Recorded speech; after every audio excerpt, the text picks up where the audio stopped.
Ghostly Greens, everybody. Ghostly Greens and Holler, your boy Prue. It is Saturday, and I want to do 2 book reviews today about books on the history of rock and heavy metal. I am a big advocate of music. I do listen to a lot more music than I originally thought I did.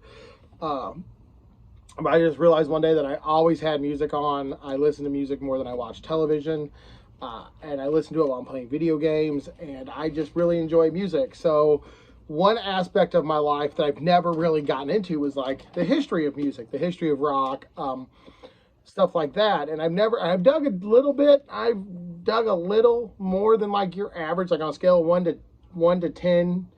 1 being a little, 2's you've read some YouTube TikToks, 5 is you're big, but I've never really dug too deep. And I love classic metal. I love 80s metal. I've always considered myself a generation behind on everything, on gaming.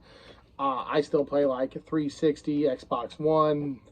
I don't dig into super new titles right away. I've always considered myself a little bit of a back burner kind of guy. I've never really gotten into the new stuff. But I've always been into 80s metal. So all my friends were listening to Pearl Jam and Nirvana.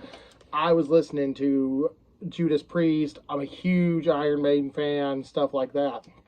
But the book I'm here to talk about is Raising Hell, the Backstage book of heavy metal, and I loved it. You have to actually be into these bands to really get full enjoyment, but the setup of this book was amazing. So right here, Gary Holt, and it tells he's a Slayer and an Exodus and whatnot, and then it has his little bit, and then bam, goes to a different guy. And each chapter has something to do with near-death experiences, why bands should maybe tour by train, practical jokes, security, sex, drugs, rock and roll. And each chapter is different stories involving its subtopic. The time we got drunk, and that's chapter 1, or the time we almost wrecked our bus, 2, or the time we lost all of our gear, 3, or the time a show got canceled. It's different band members from metal bands telling about moments in these specific scenarios. I loved it. Scott Ian from Anthrax, he does really good. I really liked the setup and the premise, and especially the layout. So the layout is what sold me. So whoever did this, excuse me. Chapter 1, cops, border patrol, and pesky airline stewardesses breaking the law. Chapter 2, trashed, happy drunks versus idiots. Chapter 3, from weed warriors to smack addicts. Then you have groupies, girls, strippers, advocate for kicks and dominion, mosh pits, stuff like that. And it's different rockers telling different stories about sex, drugs, rock and roll, getting caught at border security, and I fucking loved it. I think the layout of this book was amazing. I really enjoyed it, and each chapter was really short because it's basically Rob Halford telling a 2-page story, and then you have a gap, and then Jason Bonham telling a small story, or whoever.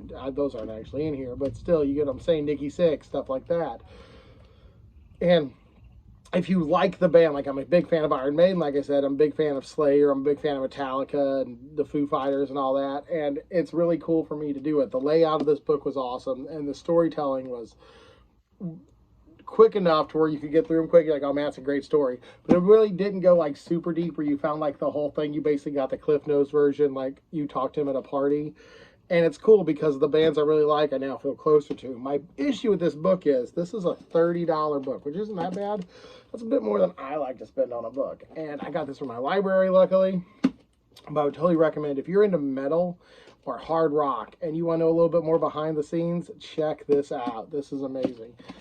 If you're kind of not into metal and you just really to prefer the music, you could honestly skip this, because you have to be the next level of music, rock, metal dork to enjoy this. And I really did. I got to give this a 5 out of 5 stars. Just the layout, the quick read. You can blow through this in a day. Honestly, if I were you, I'd go on I have Apple Music or Spotify and just put a 90s metal playlist and just read this book on the couch on a Sunday afternoon and just really connect with the people who are singing the songs that you know about. And it gives me like a little bit more connection to those songs, and I really liked it. So I like to ask questions at the end of these videos. What band would you like to go tour with? What band do you think? And not like what's your favorite band. Everyone knows your favorite band. But like what band you're like, oh man, I would love to tour with Rob Zombie, the horror themed on stage performance, the whatever. Or you know what, would you like to tour with Taylor Swift because she like sells out everywhere and you get like an amazing stage show. And no judge here, listen to what you listen to and love it. My answer would be the band Trivium, because I have attempted to see the band Trivium 3 fucking times, and every time, nope. I even went to Florida, and they were at a place called Rockville, and they freaking got rained out. So I've still yet to see Trivium. Yep. The fucks. All right, that's been your boy Prue, guys. Thanks for watching. Stay creepy. Deuces.